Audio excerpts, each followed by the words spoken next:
Who else would I ask to talk a little Oklahoma sports, let alone football?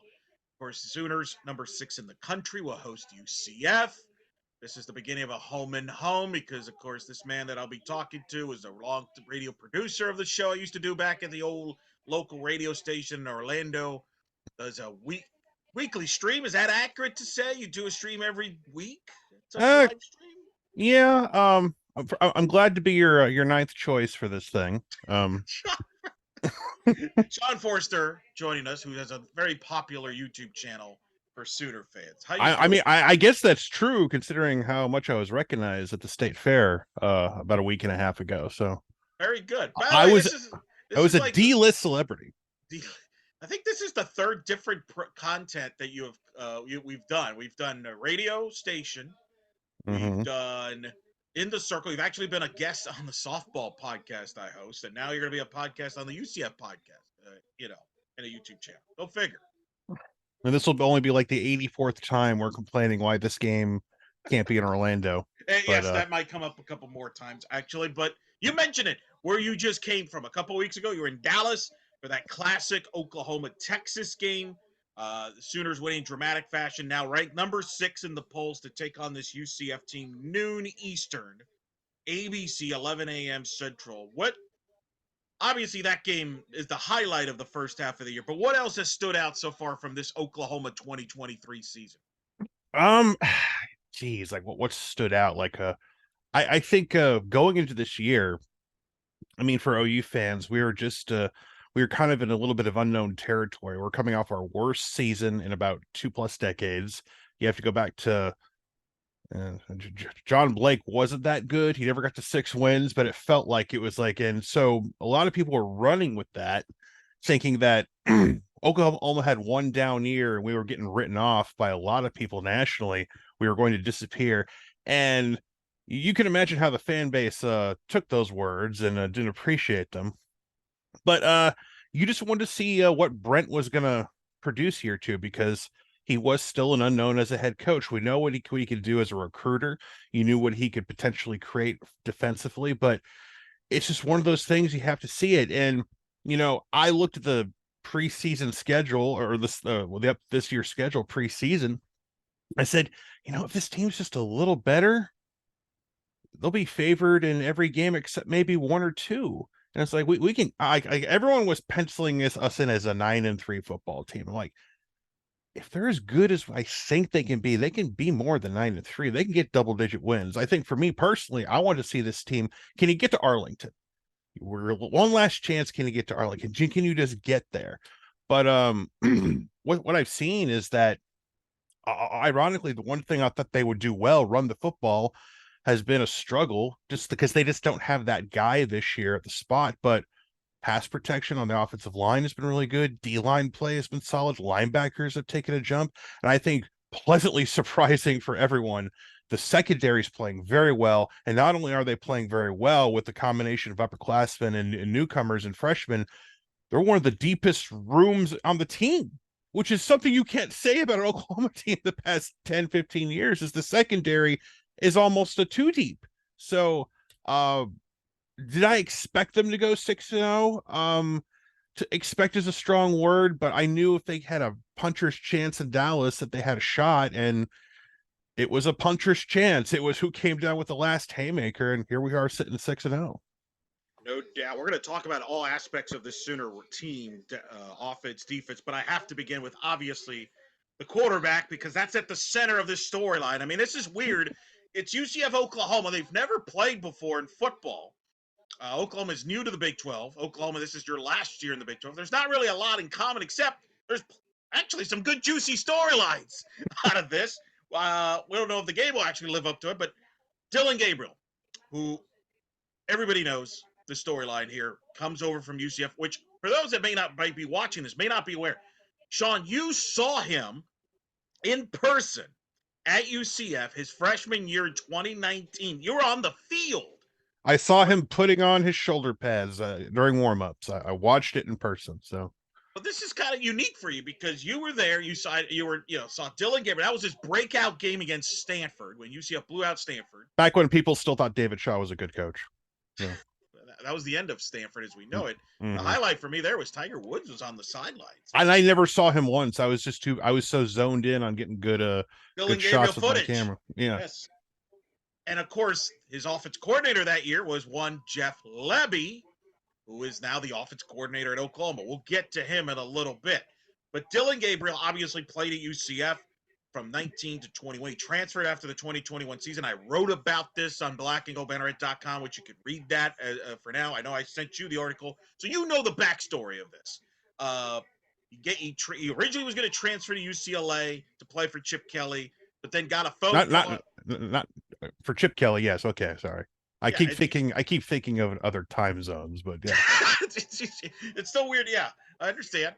But before he enrolled in class, he got a call. As he's told the story, Jeff Lebby was hired by Brent Venables after. Well, we're not even going to get into the other former Oklahoma coach who's out west. And he decided to go to Oklahoma. Let's first start with this. Describe the 2 years so far of Dylan Gabriel at Oklahoma. Well, Dylan Gabriel's greatest crime initially when he got here is that he wasn't Baker Mayfield, Kyler Murray, Jalen Hurts, or Caleb Williams. That was his worst crime that he committed. Uh, uh, a good portion of the fan base, they were not fans of him, up to the point there were part of our fan base wanted him benched after the SMU game this year. So because when you have the bright, shiny new toy sitting right behind him, the 5-star Jackson Arnold, who I think is going to be a really good player for Oklahoma when he eventually takes the reins. But Dylan, despite his numbers being really good last year, there was a struggle, but it wasn't just on him. It was just the entire roster around him was left for bear. I mean, I know the previous coach is so perfect in every way, and he left him with all those toy. He recruited so well on both sides of the football. But clearly Dylan was responsible for. But the problem was for OU, like Jeff Lebby named him the starter in the spring of 2022, and there's two ways you can look at that. It's like, wow, you got to give credit to Jeff Lebby and that they've made, or Brent Venables, they made a decision and they're going with it. We're not playing this quarterback carousel. The reality was there was no other option. And when he got hurt last year in the TCU game, you saw what happened the next week in Dallas against Texas. He wasn't able to go.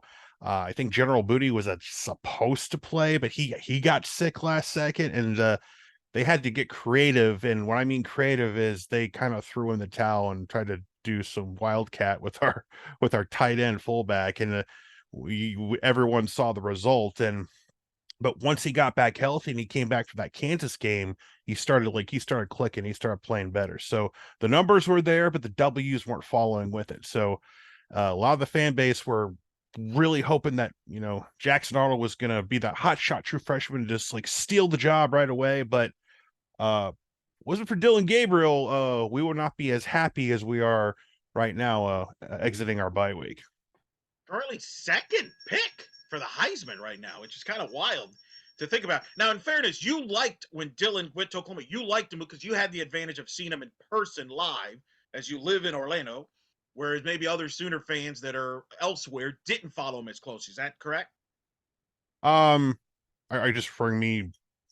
Rephrase the question again. You like Gabriel when you found out he was coming to Oklahoma because you had seen him in person. Oh yeah. Like what you saw, whereas other Sooner fans were a little more skeptical. Well, I like the idea that he had a connection with Lebby, and so there was going to be an easier transition with running his offense. So, I just wanted. I think at the time we just wanted to look somewhat capable and just have a smooth transition at that spot. So no, I neither.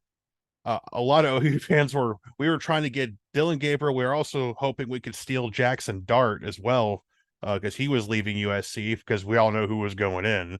But he ended up going to Ole Miss, and he had a rough year that year. So I think a lot of people felt like we dodged a bullet on Jackson Dart based on how last year went at Ole Miss. But for Dylan, I just wanted to see what the team looked like, and he again, stat wise, he played well. So, but it just wasn't. Everything wasn't clicking on all cylinders. The offense wasn't clicking because it felt like it was going too fast. We would have a lot of quick 3 and outs in certain games, but once they got things rolling, it was poetry in motion, as we've seen on and off. Like, Yeah, there's no doubt. And one thing I've noticed, he's running more this year. It seems like, at least from what especially I watched the majority, obviously the whole entire Texas game, but I've watched parts of other games. It seems like he's running more, which was always a touchy subject to when he was here at UCF because he didn't run at UCF, and there was people were wondering, why isn't Josh Heupel running him, who was the head coach at UCF at the time? He's not running him. Is it because of what happened to Mackenzie Milton? Can he not run and all that? Talk about that a little bit about what have you seen from Dylan as far as what he brings to the offense with his legs, because he seems to have been part of the running game. he's been arguably the best part of the running game this year because again, we don't have that guy. I mean, everyone's yells Tawi Walker is our best player at running back, which to me is a little bit of a red flag. Nothing against Tawi Walker, but the kid's a walk on, and you have all these scholarship running backs on the team as well. And so it's like, we're trying to figure out what's going on with Javante Barnes and Gavin Sawchuk, who we saw flashes last year, but he didn't run a lot last year because, as I mentioned before, there was no one behind him that they felt comfortable running the offense. So if he got hurt, I mean, we saw what happened when he got hurt, as I mentioned before. So they were not comfortable running him as much unless it was a very short yardage situation where he could get out of bounds quick, or it was maybe near the goal line. But Dylan being able to use his legs has been very key the past few games, especially against Texas. So they're a lot more comfortable running him because they do think worst case scenario, Jackson Arnold can win you a game if necessary on this schedule. He could probably lead the team against Kansas or Oklahoma State to an extent. So, so you're seeing like his full arsenal at their disposal right now, and that's one of the reasons where he's as high as he is in this Heisman conversation, which is so weird to say right now. If you had told me last year Dylan Gabriel will be in a Heisman conversation, I'd be like, he must have done something special, and he did. He did like a couple weeks ago. You've had a couple weeks to reflect on it. You were there in person. That drive that Dylan Gabriel to win the game for Texas, which I even tweeted at live, it's the biggest drive of his career at that point. Because the knock on him was, at least at UCF and even maybe early on, was he never won that marquee game. He didn't have that signature moment, if you will. He would put up numbers against bad teams, et cetera, et cetera. I thought that was the biggest moment of his career, and he delivered with an incredible drive. You got to see it in person. You're an Oklahoma historian. You know the significance of each player that's played there, that game in particular. Where does that drive go down in Oklahoma history? What does that mean for his legacy? This might seem like a cop-out answer, but I think it's to be determined. Like, I think it's going to depend how the season goes. If you finish the season with the Big 12 championship, and if you play Texas again, or maybe you don't, which everyone's penciling both of us into that game, which I think is dangerous to listen to, but that's a whole nother topic.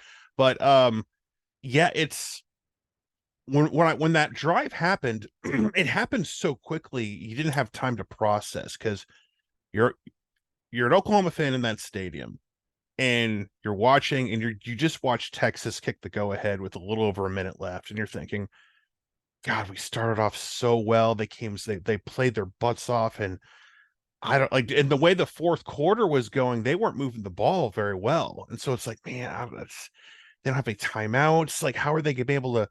I mean, if we could just get in field goal range, and our kicker was struggling that day, and all of a sudden, first down, gets a pass to Drake. It's like, all right, then my eyes started to open up when he got that long pass to Farouk on the opposite side of the field, which is a little scary when you watch it. Watch it on the broadcast version. I was very close to field level, so I was like, Farouk, oh, we're in plus territory. I was like, okay, but when he hit that second pass to Drake is when it became real. It's like, how is Drake Stoops that wide open? And Texas was playing prevent defense, just a soft zone, and he just picked him apart. And then when the pass interference call came, when Texas fan says that's not pass interference, and then you can't push a receiver out of bounds away from the ball. That's kind of blatant. Sorry. But my thought process was, I thought he was going to run it in. I thought it was like, oh my God, he's going to do a zone read and run it in. But then Nick Anderson appeared like a ghost right in front of everybody. And all of a sudden he's got the ball in his hands, and all you can do is like jump up for joy and celebrate with everyone else. But yeah, it didn't really hit till the game was over. It's like, my God, he just did something legendary. So you have to I was comparing it to what happened 2 years prior with Caleb Williams and what he did. But it took Caleb an entire half to get the game back, and he did it in one drive. So it's going to go down as probably one of the greatest drives in the history of OU football because I compare it to like a good drive. I remember Paul Thompson had a 99-yard drive against Nebraska in 06 in the Big 12 championship game, but OU was still leading, so it's just more of kind of sealed the game, so to speak. But this one is just I'm I'm really trying hard to think of a drive like that off the top of my head. But it's good when you think of like OU Texas moments, it's like it there's very few moments that I compare to from the Roy Williams play of 2001 where he jumps over, hits Chris Sims, and Teddy Lehman catches the ball. It's going to be talked about in that conversation with like greatest moments in beating Texas. So at the very least, that's where it's going to be talked about. Right, and it could grow depending on how the rest of the season plays out, like you mentioned.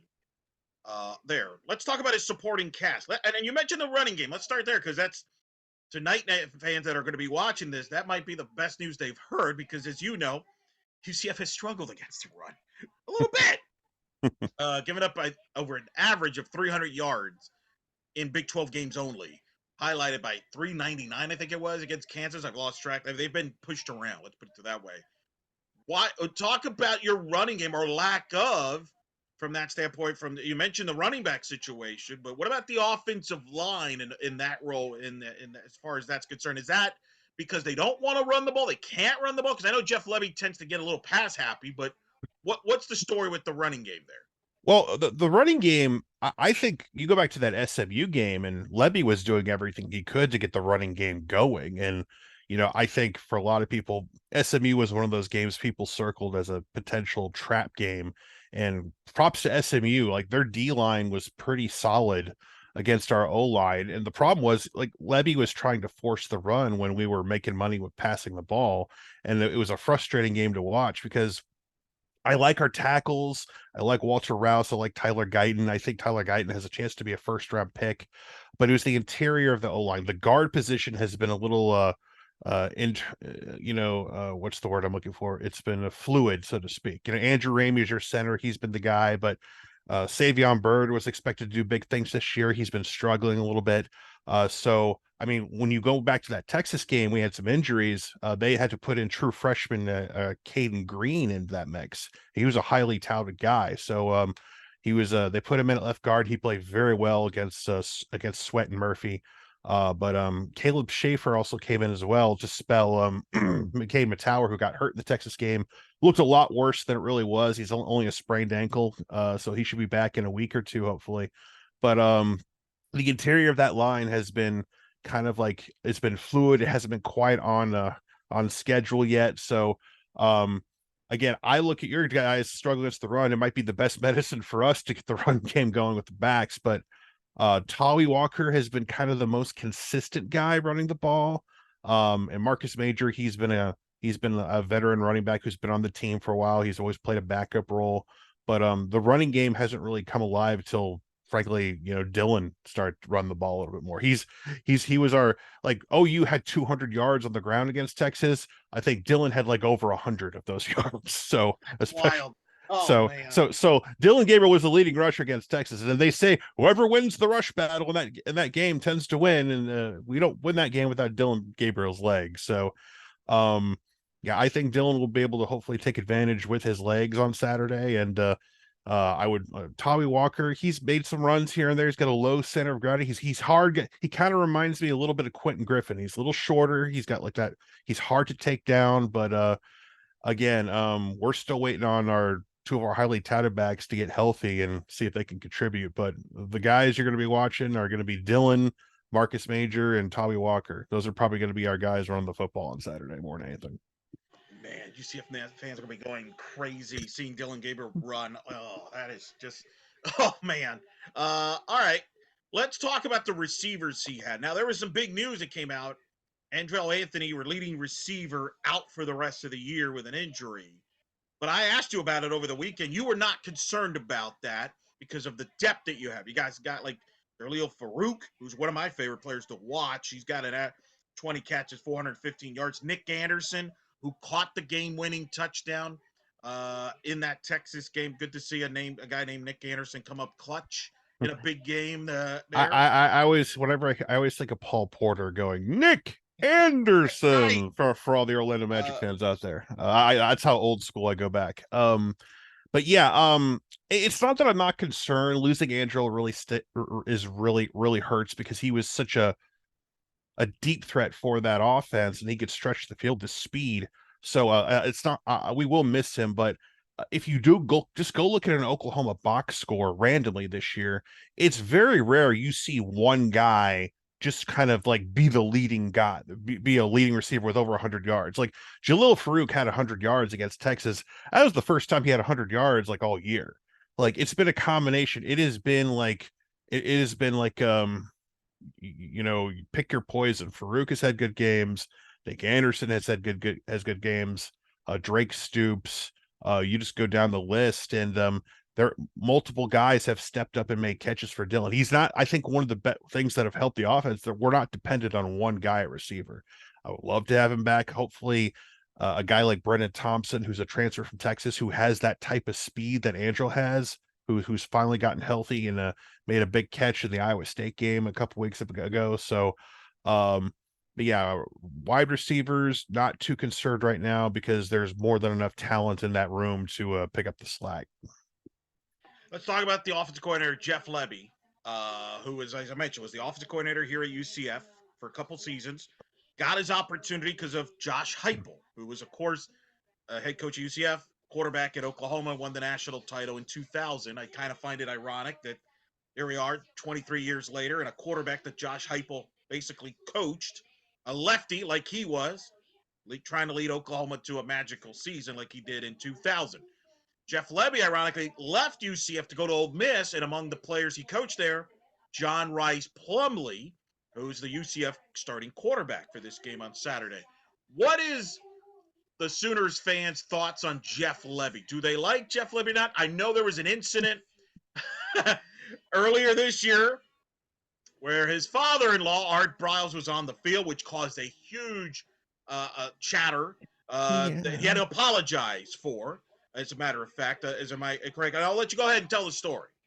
Well, God, it was it was a couple weeks back. I completely forgot what game it was at this point, but Was it an after SMU? Was it the SMU? I think it was the SMU game. Now that I think about it, but it was a double whammy for Jeff because I remember my memories of that night were he was trying to, as I mentioned earlier, he was trying to force the run game. He was trying to really force it. He was trying to fit the square peg in a round hole, where it's like, can we pass the football? Can we put the ball in Dylan's hands and move the ball down the field? And so you have a combination of that, and then you have his father-in-law, Art Briles, in OU gear, on the field. Now, listen, it's a lot of coaches have family and friends before or after the game come onto the field and are taking pictures, but and people were getting mad at one of the local beat writers who talked to Art Briles is on the field here, and so someone like he was gonna get noticed, and so fans were mad at reporters for making a big deal out of it, but hiring Jeff, there's always that caveat of who his father-in-law is, how much of a connection he had with the Baylor incident, and it was kind of like it was a known thing from what I understand. Like it was implied father-in-law can't be around the program, and so they're like Brent was upset, Joe C was a little upset, the AD, and but eventually it all kind of cooled off and died down. It didn't become a bigger thing than necessary, and it's been kind of forgotten at this point because when you're undefeated and you just beat Texas, all life is pretty good at the moment. So, excuse Yeah. me. Well, and I mean, I could tell you from a UCF standpoint, there was a lot of chatter behind the scenes when Josh Heupel brought him on staff. There were some people at UCF that was not comfortable with it, and we'll get into more of that when I join your show about it, because obviously he wanted to be the head coach at UCF when Josh left for Tennessee. He had players, including Dylan Gabriel, campaign for him on social media and everything didn't work out. And, that baggage just follows him. And I just wondered, Sean, you're having success, and you're right, success helps. But is he really a guy that, in a way, is almost coaching game by game just because don't mess up? Like, if he struggles, he might be one that they would let go because of that baggage if they don't perform. Is that too strong? I know he's a former Sooner. Um, I don't know if we're there. We're not really having that conversation yet because again, it's like everything's kind of hunky dory being 6-0 with a win over Texas right now. So, um, I mean, I've heard there were conversations like after the quote unquote incident that maybe, Jeff will take another job elsewhere or we'll go after, but those conversations have kind of died down right now. Like, so there's no, I mean, yeah, do coaching staffs change every year? Someone leaves and goes on to bigger and better things, or if they don't do well, they go down a level. But that conversation is kind of like dead in the water at the moment, I would say. So we'll cross that bridge if we come to it. I've have a few members of the staff on mind I would promote maybe go find someone else. But as of right now, I'm looking forward to Jeff Lebby hopefully coaching Jackson Arnold next year in the SEC. So Let's turn over to the defensive side of the ball, where Oklahoma is number one in the Big 12 in scoring points allowed, fewest points. I think yards, they're right there at the top, too. I didn't know that. I didn't know we were allowed to do that. I thought there was written in the bylaws that weren't allowed to be one really good on one side of the football. But I guess things change with with the new teams coming in. It's amazing when the coach actually puts an emphasis on it, which I Brent know. Venables, yeah, Brent Venables, who's one of the best defensive minds in the sport, was a defense coordinator at Oklahoma under Bob Stoops back in the day. Obviously spent time with Dabo Swinney at Clemson, now back as the head coach. Is now? Correct me if I'm wrong. Is Ted Roof officially the defensive coordinator? What's the titles there? Ted Roof is technically the defensive coordinator for OU football, but Brent has said out loud, "I needed to take a bigger part in this defense," and I think we all know what happened when he said that. When he said those words, he realized he can't. He realized I'm allowed to still coach up the defense even though I'm the head coach. So I think the one mistake that was one of the mistakes Brent kind of made because I think he wanted to trust his guys that he brought in. He didn't want to get in their way or try to be too much. You add that with he didn't hit the portal very hard last year. He got a few names, but I think he learned is like, listen, take advantage of the portal because go get guys you think can help the team. And so that's really helped him make a big jump in year two. But yeah, he's taken him. His fingerprints are all over on that defense on the field this year. Now, before we get into the players, Ted Roof, I have a quick story about him. He was a UCF defensive coordinator for 2 weeks. He was actually hired way back, like 2010, 2011, by George O'Leary to be on the staff to be defensive coordinator, but then was hired, this was during the offseason, a couple weeks later by Bill O'Brien to go to Penn State. So that's the UCF connection with Ted Roof. Not a great connection, but that's the way it is. You mentioned Brent. Obviously, has complete control of the defense. I think that's a good thing. I mean, he's one of the best defense. Why wouldn't he? What players? Is it scheme? Is it better players? Is it a combination? Describe this defensive improvement and what their strengths are.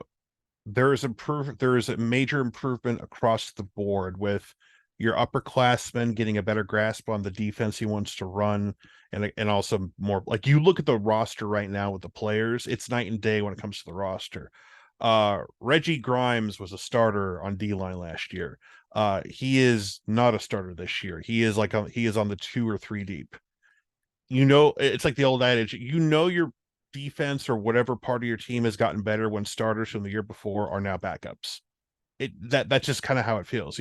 The D line, you got a guy like Jacob Lacey who went from blood clots, should have died on a trip to South Bend watching a friend of his graduate, to making a big sack on that final drive for Texas that led to that field goal that put a stop to running out the clock. Jonah Lowe's are doing good. You got a young hotshot 5-star named PJ Atabari who's getting some time. Ethan Downs has taken a huge leap on that. He's leading the team in sacks right now. Danny Stutzman, the linebacker, outside linebacker, is probably going to be on the short list for the Butkus this year. Just a natural leader on this team. It's finally starting to click for him. But the secondary, Billy Bowman is healthy. He's doing great out there. He got Peyton Bowen, who's playing a little bit of safety, a little bit of the cheetah position. He's been making plays all year as a true freshman. Dasan McCullough, the transfer from Indiana, he's been outstanding at the cheetah spot. So every single level of the defense has shown major improvement. I have not, Elo, I can't remember a time since I've been watching OU football, where it's been a long time where I've been able to say there are so many players I can name who are not starters who are making impacts on the game to win games.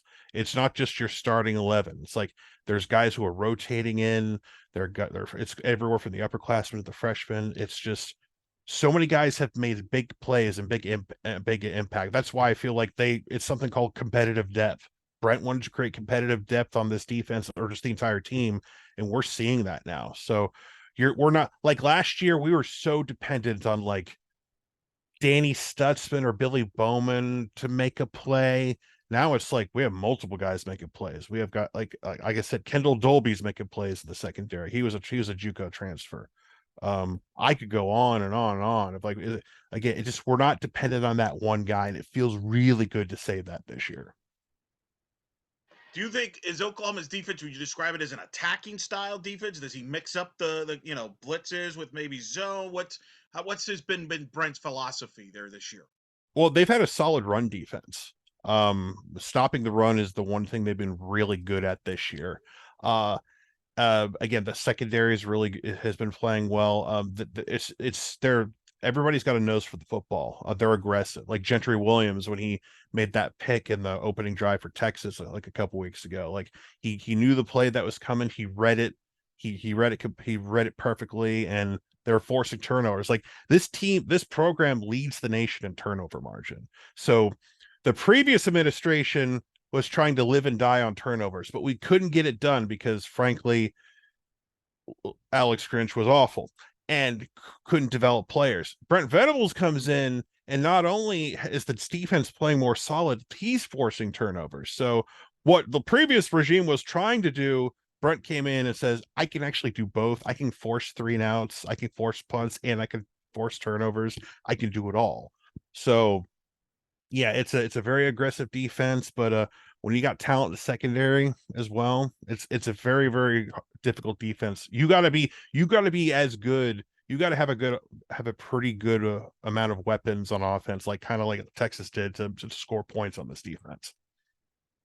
Part of the team concerns you here in the second half of the year that you think either needs improvement or is a weakness that could you worry that could cost you a game or two here down the stretch? Punting has been an adventure this year. We do not have a solid punter. The kicking game is also questionable as well. I think special teams from that aspect. We've been really good at like we blocked a few punts this year thanks to Peyton Bowen. But again, it's just kicking and punting has just been a little bit of an adventure this year. So if we're gonna lose a game for one of our weaknesses, like if you force us to punt or you force us to kick a long field goal, I'll be praying to a higher power to get through those few precious moments. So definitely special teams is something they need to work on. It'll be interesting Saturday because UCF has a good kicker by the name of Colton Boomer. And yes, it is a Sooner. So sorry. Boomer.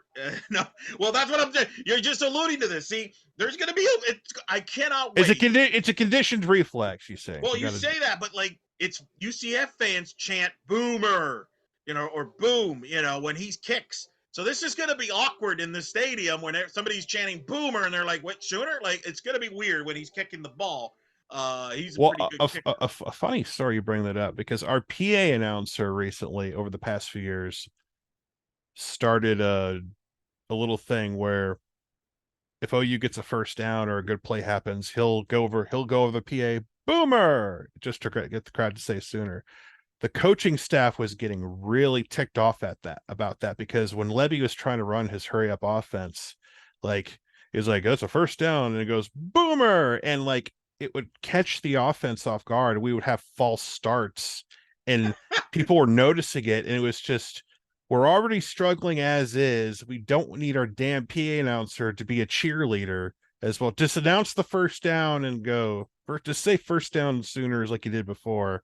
But that was everyone in the stands could tell that like it was affecting the O line, the PA guy, just like because it felt like it came out of nowhere. Boomer, like false start on Oh, the offense, 5-yard penalty. that is the funniest story I've heard. And I'm telling you, that's going to be the funniest part of the game is when Colts and Boomers either kicking a field goal, an extra point, or kicking off.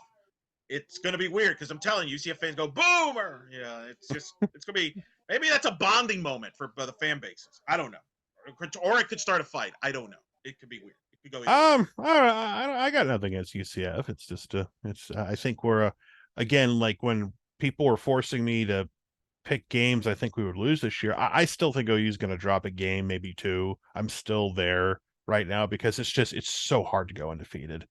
But I mean, I think someone put a gun to my head and it's like maybe UCF if coming off the bye week against Texas because I know your quarterback has been out for a little bit, like John Rice Plumlee's been out Yeah, for a bit. He's just now coming back this week, so it could be an advantage for you guys because we haven't seen much of him this year. if he's healthy, Um, yeah, if he's healthy, he's we healthy, don't but know. that kid can run. I He's a watched him great run. runner. Yeah. He's made some. I watched him make some plays when he was at Ole Miss. So, um, definitely something. But there's one. But OU has been pretty good at containing running quarterbacks this year. So, Danny Stutzman, Jaron Canican are those guys are going to be they're going to be keeping an eye on if he tries to take off and run. So that's one thing Brent's really good at preparing those guys for. So Let's talk a couple items. It's you mentioned it at the open here, and it's worth mentioning again.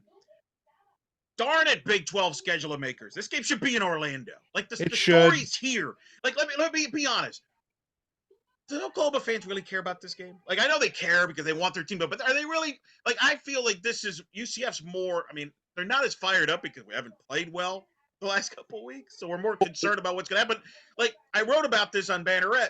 If this game was in Orlando, the storyline would be what kind of greetings would Dylan Gabriel get, which I wrote would probably be mixed at best. And I even made the comment in the article that maybe the Big 12 schedule makers didn't put this game in Orlando because they were worried about the reaction and what could happen with Dylan Gabriel coming back to UCF. What do you make of that? You've covered this league for a long time. It just, man, this game would be, I mean, not just because we're both in Orlando, it'd be Well, yeah, selfish for, that's what it really is. We're being honest. Well, both you and I want this game to be Orlando because we could just go there and just like and watch it in person. Um, no, you asked if OU fans care. It's going to be the first time they've seen the team since beating Texas, so they're going to get a hero's welcome home. When they do the they announce the starting lineup on the big screen. Dylan Gabriel is going to get the biggest cheer he's ever gotten in his life when they announce his name as a starter because they're gonna remember the last time they saw Dylan Gabriel throw a football. It was for the game-winning touchdown against Texas. So, yeah, I think they care. It's just I think for Oklahoma fans, like the rest of the schedule, I mean, you gotta be careful how you say this. Like, there isn't like that big monster game you can circle. Like, there's no undefeated team on the horizon they may have to play. hey, you're going to be on So, big noon kickoff one more time. yeah, Like, big sunrise kickoff. Can't wait. So, yeah, we have 6 games left. Half of them are at 11 a.m. Local time. So, we're because we that TCU game on Black Friday is going to be an 11 a.m. kick as well. So, we're I think for it's a one game at a time mentality for OU and OU fans. It's like, all right, let's just go play UCF and try to beat them. Let's go to Kansas and try to beat them. We'll see who's healthy at quarterback there too. Well, and but so you're not on and so expecting on. a flat crowd, right? You're not expecting a crowd that's going to, like, oh, this is, what No, is I it? think again, like just the fact that this is the first time they'll be able to give them a hero's welcome after because like the entire world picked Texas to win that game. The entire world, like we had our own Homer recruiting media guys pick against them. So it was, but it's like like it was a perfect. It's like I knew we were in good position when everybody was picking Texas. I think the only person who picked OU to win that game was like Dan Mullen. I'm like he was the one guy I could find on a national level who covered the sports. Like Dan Mullen picked OU. I was like, all right, I there's took two one. guys to cover the 5, so I Yeah, so which is another thing about OU. Like they're very good. They're only one of a handful of teams who have covered the spread every year. Great, good teams win, great teams cover. And so Oklahoma, I So consider you're them. confident they can cover, depending on where you're looking. It's the spread's anywhere between 17 and 19 points in this game. I to be blunt, not to anger any of your audience, I have no respect for your defense. Neither does I some of the fan base here. yeah, I respect your quarterback and his ability to make plays. I do not respect your defense, and I do think Oklahoma can name the score. Y'all Uh, played Gus too in the Sugar Bowl one year, right? When he was at Auburn. yeah, that was Bob's last game, if I recall. That was There Bob. you go. That's what I Well, thought. Okay. at the time, it was his last game until he temporarily took over for that trader out west. Um, Let me. I won't use the foul language of that real acronym. No. Save that for Yeah, so your YouTube channel, which I'll be on. really such a rough loss for him last Saturday. I Such a know you're shame. bummed out about Yeah, USC lost to Notre you Dame. just hate to see it. And yeah, I better not say too much. We're gonna get people, some national media folks are gonna wag their finger at us saying it's not nice to make fun of people who lose football games. But Well, it's let me ask you this, because this is the last year you're following the league. I think you would say right now at this point, OU Texas, you would rank 1-2 in the league. I think everybody, whether they end up playing the Big 12 title game, who knows? My question to you is, and I think we discussed this briefly when I came on your stream on Saturday, who's the third best team in the Big 12? Who else stands out? Because the rest of the Big 12, I can't figure it out. Like Oklahoma State loses to a South Alabama. It looks like they have no quarterback. It looks like the team's ready to quit on Mike Gundy, but yet then they go beat Kansas State, beat Kansas. Kansas doesn't have their quarterback healthy. And then Iowa State's look terrible, but then they blow out Cincinnati. They got a favorable schedule. Like, what do you make of the Big 12 outside of OU Texas? is it's everyone's playing for third place right now. Um, for a little bit, I thought it was West Virginia until they gave up a Hail Mary and lost against Houston. So good for them. I This might sound crazy. It might be Iowa State. And we beat them by like 30, 40 points or whatever. And it might be them. It could be Iowa State. They maybe they've found a way to bounce back after all the gambling issues they've had with players on the team. And it's just it could be TCU. Just TCU had a rough start. It's just there is no clear answer right now. So I'm probably gonna roll with Iowa State at the moment. But I'm glad you're struggling with this like I am. Again, it's like I mean, I laugh at everyone who say Texas is just going to be penciled into the Big 12 championship, and I don't blame them for feeling that way. But if there's anyone who's capable of screwing that up, it is Steve Sarkisian, the Texas Longhorns. So, everyone again that has been one of my nitpicks, and that applies to Oklahoma as well. Don't get me wrong; everyone's penciling both teams to get in there.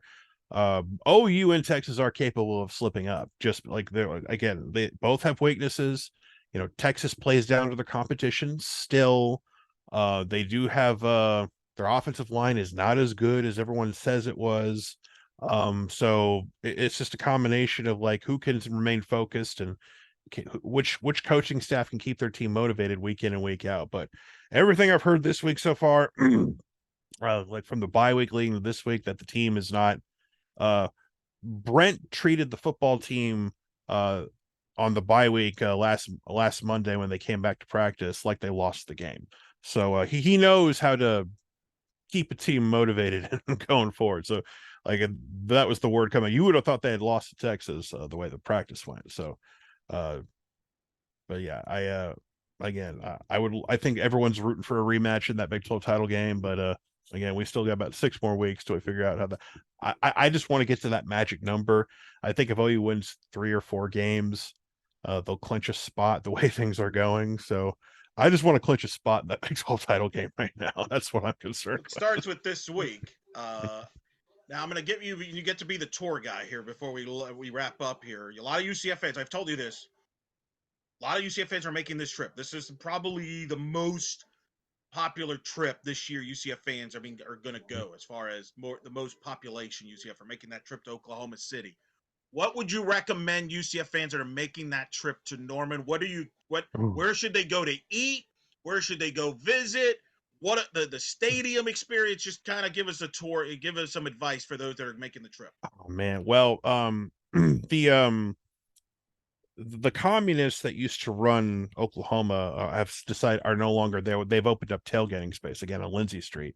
That was a big thing because tailgating on Lindsay Street is opened up again because they realized that they took tours of other SEC campuses last year and that we might be we're not quite SEC ready on campus quite yet. So if you want to tailgate, Lindsay Street spots is a great place to look to get back to.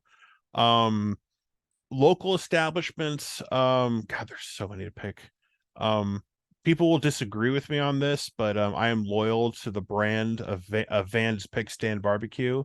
I think initially started in Shawnee, about 30 miles east of Oklahoma City, but they do have a Norman spot. So I'm a big fan of Van's Pig Stand. Other people disagree with me on that. Hideaway Pizza is a very popular pizza place that's got a few locations. But again, I'm not going to be there, so it's been a few years. So those are my two choices. Everyone else is going to have their own input, but there are plenty of choices on Campus Corner. I promise you that you'll be able to check out and so forth. So unfortunately, a lot of places that were like kind of known were kind of shut down recently because it was a combination of a lot of things like ownership getting old and wanting to retire, or some people couldn't pass the pandemic, they struggled a little bit. So but those are my those are my choices for food. If you want good pizza, Hideaway. If you want good barbecue, Van's Pig Stand. So that's what I would recommend off the top of my head. Stadium, great view to watch a game, even from the visiting section. If you for UCF from that perspective, Where is the visiting section? I'm trying to remember if they moved it or not. They've it's a different experience since they totally revamped the south side of the stadium with the big screen, and that's a if you're on that side, there's a lot of fun places to. It's a lot easier just to sit down and chill, watch the game from there. But yeah, you got good spots pretty much wherever you're sitting, so it's a good view. We're still waiting on the days when the inevitable. We're supposed to redo the press box one day, but they keep putting it off because it's a combination of waiting to when the economy meets a certain place to build it. But you have that parking garage that's right behind the press box, and it's very difficult to remove that old press box and put a new one because no one wants to get rid of that parking garage right behind it. It's very difficult to shut that down within like an one off season. So we still got a 1970s press box. One day we'll get the updated into the 21st century, but I can tell you this: some of the UCF media is envious because of the access that the Oklahoma media gets. I guess you've had like 8 players already talk to media this week. Brent Venables. It's night and day because Brent lets you talk to players. He stopped letting you talk coordinators I wonder why that happened. But you get to talk to players on the reg now. You get a lot of like different players too. That's what it's like it's a more welcoming atmosphere. If you play nice with your local media, they'll play nice with you. When you act like a crazy person who, poor Lincoln Riley is who you're referring to. Is he the most hated? Is that his name? That's the rumor. Is he the most hated man among Oklahoma fans? If you did a rankings, is he the most hated man of Oklahoma fans of any sport? Where does he rank all time right now? If he was on fire, I would not I would not even use the lowest of low bodily functions to put him out. I gotcha. You would not help. Gotcha. Yeah. It's like number one. Is he number one on the list? Probably so, because and then like I love the people who are trying to like, but you've always said you were better off without him but so why are you picking on, like, everyone's trying to, like, educate or to talk down to OU fans. It's like if this happened to any other fan base, they would act the exact same way. So everyone needs to stop pretending like certain fans would be No, and better in certain. what to back you up? I've seen a lot of the Oklahoma media that's done like hits. I mean, there's other Oklahoma media people that've done hits with some of the UCF people, and they've all said the same thing. They don't like, and there's media people are not going to throw coaches under the bus if they had a good relationship with them, but they're like, nah, no, we're glad he's gone. Like he's this big. No, because he treated Yeah, media like crap, yeah. like the crap he pulled by trying to ban the young 20-year-old Oh, reporter. yeah. It was like it's like, dude, you got away with crap like that, Norman. You're not doing that to the Los Angeles sports media. They ain't gonna put up with that crap. Yeah, right. Yeah, Like all of his little he used to be a king. He used to be the big fish in a little pond in little old Norman, Oklahoma, or Oklahoma City or whatever. It's like you ain't doing that to Los Angeles. yeah. No, So, that's crazy. but no, he no, he's a Lincoln Riley is a sociopath. He really is, just based on his behavior. It's like, dude, come on, like he was that's just the way he is. He is stuck in his ways, and I love that everyone all of a sudden now that he's in a bigger microscope, everyone's saying the things we've been saying for years, and they're acting like They it's new. realize they don't play defense all of a sudden. Yeah, they're acting like this is news that is just being broken. Like because everyone just assumed they would play better defense. Well, look at all the transfers they got. They got a defensive lineman from Georgia. They're going to be so much better. No, we saw that in 2021 where he had his best talented D line in years, and they couldn't execute properly. We had Isaiah Thomas, Perron Winfrey, Jalen Redmond, and Nick Benito, who's killing it for the Broncos right now. It's like, oh my God, we have our best D line in years, and you still can't. You couldn't turn them loose. Like we knew we were in trouble in that Tulane game in 2021. It's like it is. We find it so funny that they had to play Tulane again, and it's like karma finally caught up to him. You were Easy so there. he Yeah, was no. he was destined to lose to Tulane that first time, and like it's like the Grim Reaper. It's like Final Destination, where if like you escape death one time, but as the Yeah, longer the movie goes, death will catch up to you. That's what happened in that Cotton Bowl, and very good. we enjoyed that. We I enjoyed know that you very much. did.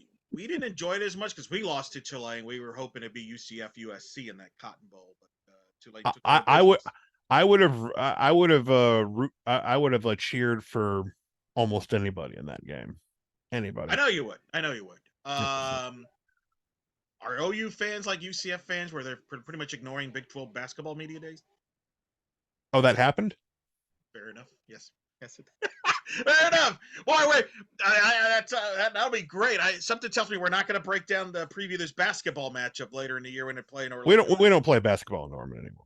We'll just skip ahead to softball. We're skipping to we're a softball. softball and Got it. gymnastics Yeah. school. Yeah. All right. Well, Softball and gymnastics. we don't have gymnastics here, so softball we'll have to chat up. I know it's a concept. All right.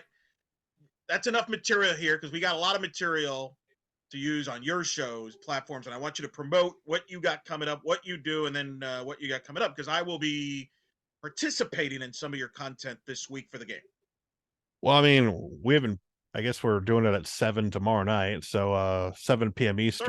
Thursday night will be I'll be on his live stream for those that are watching this live Yeah, stream. we literally decided that we decided this 2 minutes before we started recording. So I was like, yeah, sure, we'll do it at 7.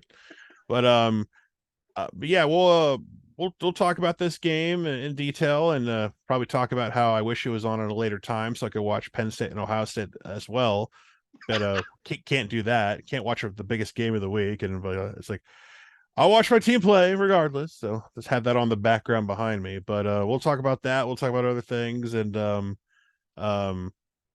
it's like my channel is very easy to find. It's Onikuno, Onikuno. I probably will change that at some point, but everyone recognizes me as that name now, and I'm almost stuck with it. But yeah, I'm on YouTube. I do my thing. I do videos like somewhat consistently. Just whatever topic pops up I want to talk about, I pop on and talk about it. And I will do a watch along on for the game at a noon this Saturday, which you're welcome to join me for if you want to. I will join you, and I'm not gonna probably not gonna join you for the whole game, especially if the game goes a certain way. Which, Oh, of course, understandable. I mean, that's gonna be different though, because I've popped in on some of those, and usually everybody likes me. I don't know if they're gonna like me on Saturday, or maybe I don't know. Well, I mean, as long as you don't, I mean, as long as UCF takes their ass whooping, All properly, I right, think. easy. Let's go. It's easy there. We'll figure that out. I had to get one in there. Come on There'll be now. more of that. Yeah, unfortunately, the way the season's going, not much on our end. That's Sean Forster breaking down Oklahoma as we get set for the Sooners and the Knights, noon Eastern, ABC.